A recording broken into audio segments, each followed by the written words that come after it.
Last night was the final night of the first ever Comic of George Street contest, where comedians from across the province competed for the honor. Tonight, we have the winner in studio. Brian Aylward of Mount Pearl will be speaking with Aaron in a moment. But before we meet Brian, let's have a look at him in action. This is tape from the 2008 competition in Hong Kong.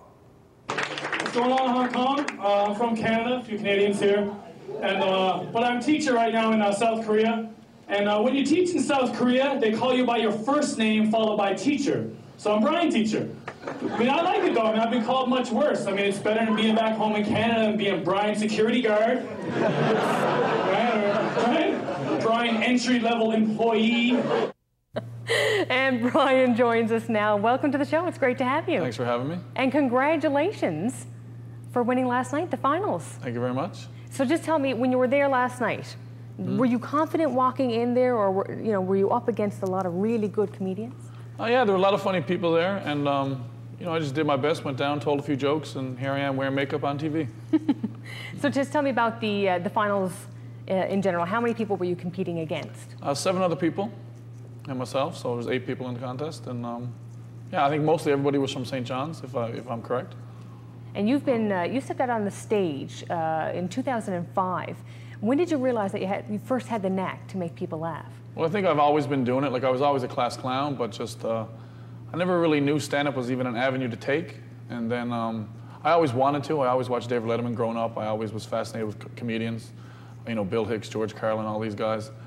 And then finally, my girlfriend, who's now my wife, she bet me if she quit smoking for a month that I would have to go on stage. She did. I jumped up there, and I've been doing it ever since. So you've been living in Korea for a while now. You've been teaching over there, yep. And you do comedy over there as well. And you've really been trying to bring comedy to Korea. Mm-hmm. And you've actually opened up your own comedy room. Tell us a little bit about that. Yeah, well, I went over there and I started getting a bit of a name for myself and touring around Asia. And most of the countries in Asia have comedy rooms, in English-speaking comedy rooms, because there's lots of expats and foreigners all throughout Asia. Seoul did not have one, so I decided to start one myself called Stand Up Seoul, and it's been doing great. We've been packing rooms ever since March 2009. And is there a difference between comedy in Canada and then comedy in Korea? What are the differences that you find? I don't think there's really a difference, because the crowds are mostly foreigners. It's probably 98% foreigners, so all the crowds are Canadians, Americans, English, Australians, so it's pretty much the same. And you're a teacher by day. Teacher by day. Do you bring your comedy routine to your teaching at all? Is it a bit of a mix? Sometimes it's a bit of a mix, yeah. I do the best I can. I was a kindergarten teacher for 3 years, so whatever got them to be quiet, I did. Whatever it took. So how do they react to you? Do they know what you do in the evenings? Yeah, they have an idea. I was in a national commercial, a potato chip commercial, a little while ago, and the kids saw that, so now they know for sure. So it's a big joke in the classroom.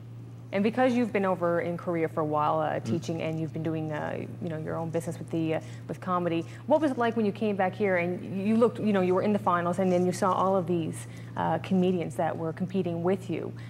What did you think of the comedians that we have here? I was really impressed, and I'm really happy now that St. John's has rooms. There's open mic rooms at the Trinity Pub, Rose and Thistle, the Levee. That wasn't there before. It's there now, so we need that grassroots level to build the voice in St. John's. That's here. It's so needed. It should have been there a long time ago. Now it's here thanks to those people who are doing it, so it's fantastic. And do you find that comedy has changed over the years, even in the 5 years that you've been doing it? Kind of. I think it's getting a little too politically correct out there, which I don't agree with, but that's okay. But it is what it is. The thing about stand-up is that's the greatest thing. You can say whatever you want. So. And in your routines, what do you try to get across? I mean, in terms of when you sit down and you're writing your material, do you ever try to get like a message across where you are a teacher? Sometimes. I mean, I talk about all kinds of things, teaching, koala bears, my grandmother, anything really. I just like to take all kinds of things and make it funny. And what do you think is the key thing in being a comedian, a successful comedian? I just think you have the right and work. It's like anything else, you got to work. You got to just do it over again and just get better at it and better. And nothing beats hard work. Just continue to do it and get on as many stages as you can. All right. Well, Brian, thanks so much for your time, and congratulations again. Thank you very much. Thank you. We like hearing from you, so let us know what you think of tonight's show. Leave your name and number, and we may just broadcast those comments. Call us at 757-9600 or drop us an email outofthefog@rci.rogers.com.